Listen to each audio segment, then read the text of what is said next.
सर्वप्रथम सर्वांना नमो बुद्धाय, जय भीम. नमो बुद्धाय, जय भीम. आज आपण या ठिकाणी गुरुपौर्णिमा म्हणजेच आषाढ महिन्यामधली पहिली पौर्णिमा आहे. त्या पौर्णिमेचा दिवस साजरा करण्यासाठी आपण जमलेलो आहोत. त्या निमित्तानं गुरुपौर्णिमा आणि आषाढ पौर्णिमा का आहे उगं थोडक्यात 5-10 मिनिटात सांगतो मी. तर आता आषाढ महिन्यामध्ये पावसाळा असते, पाऊस चालू असते. पावसामुळे आपल्याला उजनी अशी गावशी गावाला फिरता येत नाही.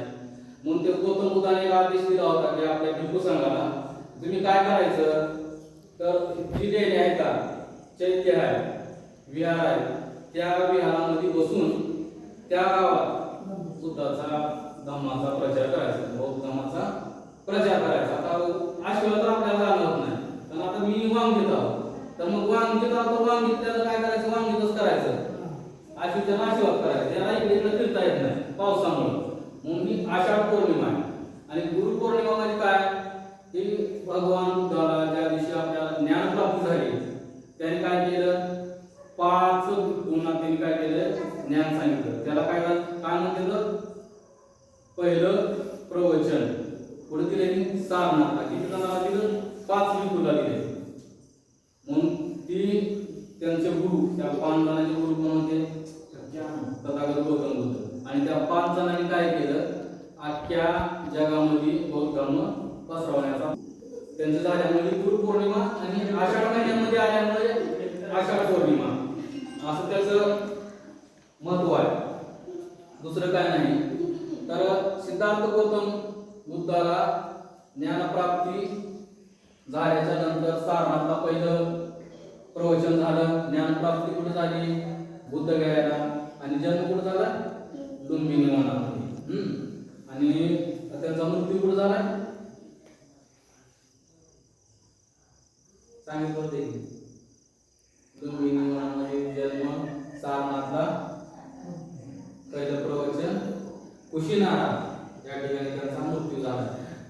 आणि तिन्ही जे झाले जन्म, मृत्यू आणि ज्ञानप्राप्ती ती बौद्ध पौर्णिमेला झालेली आहे. त्याच्यामुळे ते बौद्ध पौर्णिमेचं महत्व आहे, जन्म, मृत्यू आणि ज्ञानप्राप्ती. आणि ह्याचं काय, त्यांनी पहिलं प्रवचन दिले ज्ञानप्राप्त झाल्याच्या नंतर.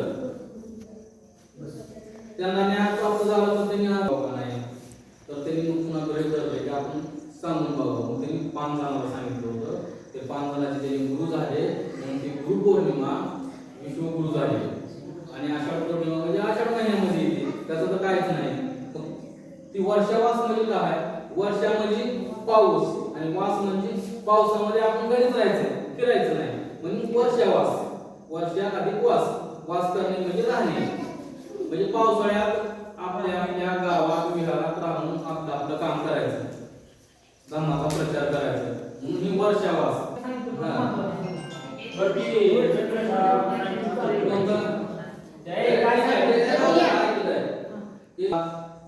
ही कधी झालं, स्थापना कधी झाली, तर निर्मिती आणि स्थापना एकच. तर भगवान बुद्धाच्या धम्माची स्थापना गुरुपौर्णिमा दिवशी झाली आहे.